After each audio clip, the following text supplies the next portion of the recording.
Few months back, I had created this video where I talked about why it is so dangerous in 2026 if you are relying solely on one asset class, be it Indian stock market, gold, or US stock market for that matter.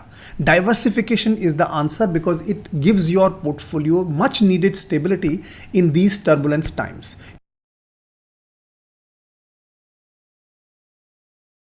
So the first ETF I want you to learn about is a ETF called Vanguard's Total Stock Market Index Fund ETF shares, which is ticker by VTI. Now this ETF is extremely important because it is the most diversified ETF that I could find in the US stock market. This ETF invests around approximately 100% of the investable US stock market, including large cap, mid cap, small cap and micro cap, regularly traded on two exchanges, NYSE and NASDAQ. They want to go completely 100% passive. Look at the expense ratio, only 0.03%. Now just imagine by just paying 0.03% annually, what you're able to do is you're able to get exposure to almost all the US companies listed on the US stock markets, right? Point is that I'm giving you the expense ratio picture here because it is extremely cheap.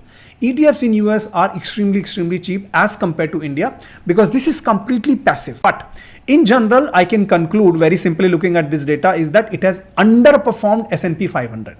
Okay, be it 10-year basis, be it 5-year basis, be it 3-year basis, be it 1-year basis, it has underperformed. And we know that right now, top 10 or top 20 companies of US stock market has been doing really well, phenomenally well as compared to the rest of the US stock market. But as I said, this is only for those people who want to diversify and take a diversified bet when it comes to US stock market. People who want to get really basic, completely passive, that's the ETF, that's the index you need to track.